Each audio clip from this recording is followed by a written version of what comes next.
Everyone, it's Alex, and today I wanted to talk about Luster by Raven Leilani, which is yet another sad book about a 20-something that I loved. This is the story about a girl named Edie who finds herself in an affair with an older married couple. At the same time, Edie faces inadequacy in pretty much all other facets of her life. We get glimmers of her jaded professional life both before the events of the novel and also early within the novel. She has no friends, but I think she's more preoccupied with surrounding herself with people that she knows will challenge her. Her family is non-existent except through context with memories, which I feel like is impressively meshed within the story. And it's with these selective memories that makes Edie feel the most vulnerable, since she's already so selective at warming up to people, even to myself as a reader. So don't be fooled, because I'm not doing another review of Exciting Times by Nisha Dolan like I did recently, but it could very much seem like that, because on paper, this is certainly a story that I would feel like is saturating the literary market, which are about these downcast 20-somethings that I seem to love. But Leilani uses the framework or formula of the lost young adult kind of to her advantage as the epicenter of opportunity. There are numerous times within Luster where I wasn't sure where the story was going to go, because I felt like there were so many ways in which the main character could live in those opportunities. But I was pleasantly surprised to find my expectations curbed, probably due to my own assumptions about what I think meaningful connection is that Edie is trying to inform me so much about. And with the first person narration that we're given, it really does emphasize at times Edie feeling like she pities me in a way as a reader, but it never comes off as standoffish, mainly because Edie becomes so focused apart from her internal thoughts, focusing on what it means in the moment to be in this affair with this older man,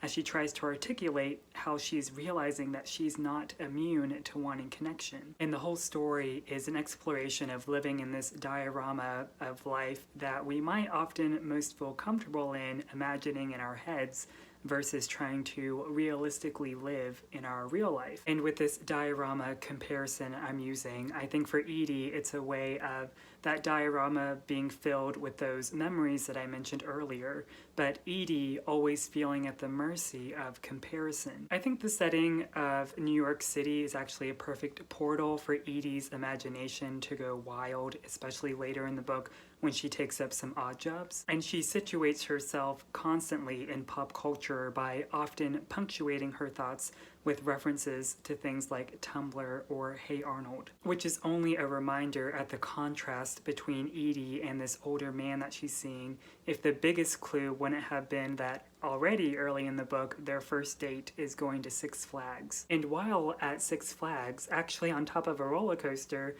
Edie makes this comment about this man as she's looking at him, and this is when I really felt like I was seeing Edie pull back the veil of this persona that she puts on. There's a sadness about his fervor, the way it feels slightly put on as if he has something to prove. He looks over at me when we reach the top.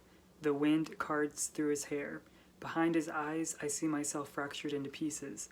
Suddenly, it feels painful to be this ordinary, to be this open to him, as he looks at me and pretends I am not just a cheaper version of a fast Italian car. So since we know that Edie is so self-conscious about this idea of being ordinary, it kind of makes the references to pop culture all the more striking as she tries to remain relevant. And this desire to not be ordinary carries on to her growing sense of internal monologue with her internal voice. This will sound offhand, but for example, as she's describing the many sexual encounters with her coworkers, she makes it sound like it's supposed to be me giving in to it sounding sexy or promiscuous, but she turns it on its head. I'm laughing and I don't know why.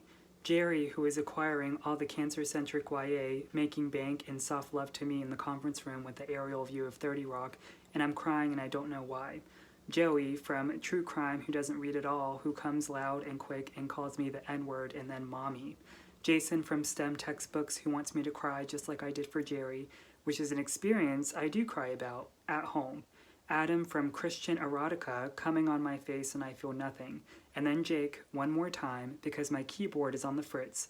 But it isn't Jake, but John from IT who comes, sliding his hand beneath my shirt, telling me that Jake was in a bad car accident and it isn't looking good. So the cadence of Lester kind of carries throughout to be this way, which initially I thought was a crutch to Edie's developing character. But by the end of the book, I felt like this was actually a very comfortable revolving door that Edie liked to place herself in, since no doubt she's mystified and entertained by people in general. But what seems to shatter Edie's self-perception as a black woman is whenever she meets other black people. We get clear examples through Edie's professional, personal, and love life with context to meeting other black people that are distinctly described so differently to where everything else in comparison feels like spectacle. And she doesn't say it outright, but these memories that she has that she thinks back on really do affect her. But I think for Edie, I think her perspective is that for anyone that isn't black, they just could never really understand the full context of her memories and, by extension, her. Because when Edie just tries to live through example by being herself, she's sort of shrugged off. I didn't mean for this to happen, I say. Is there anything that you do mean? This isn't my fault. The slogan of your generation. Why does it have to be my generation? Why can't it be me, specifically? Because you are not specific, she says. All of this, it has been done. This concept of it has been done, or thinking of other generations, is, I think, more explored in another character that I won't mention because I kind of want to leave it as a surprise. But based on that quote, I would say that this book does tackle issues of collective identity versus individual identity, especially whenever it comes to race. And by extension, how Edie sees race whenever she's combated with this affair that she's a part of with this white couple. Edie goes on to say, "He is the most obvious thing that has ever happened to me, and all around the city it is happening to other silly, half-formed women excited by men who've simply met the prerequisite of living a little more life.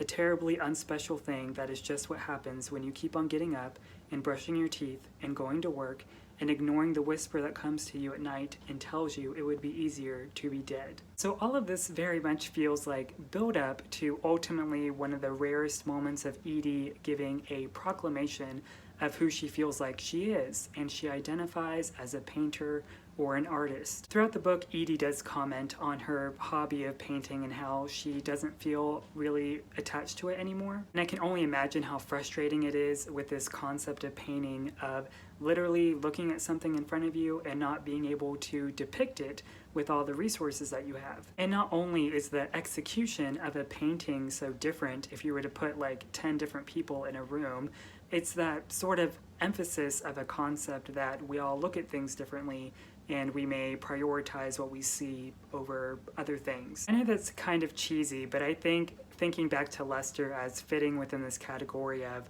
being a fresh sort of 20-something book is that despite Lester, I think, having an actually pretty generic story, I think what is refreshing is how transparent it is. And I don't think it's really hard to identify the themes going on, but I think that's kind of the point. Because what kept me so engaged is how Leilani sort of crafted Edie to dodge these bullets of millennial malaise in stories like this, because the growing concepts or topics that Edie becomes concerned with do feel authentic to her character, and they even go by pretty snappy. Echoing back to what I said earlier about how I thought this book could go in a lot of different directions in a good way, and the topics of discussion that Edie has in the book don't feel like they linger to the point of exhaustion, whether through her professional or personal life, and everything still feels at risk at being lost without being cheapened by plot devices. And the story calls for that in the spirit of creating art, whether that's writing or painting, that you can literally make something out of nothing. Cited as early as page 4 whenever we get this initial response to Edie's perspective of life, as she says, "This is not a statement of self-pity. This is just a statement of the facts." Lester recently came out, like this week, and if you are interested in picking up, I really encourage you to do so. Definitely one of my favorite reads of the year so far. As always, thanks for watching, and I'll see you next time.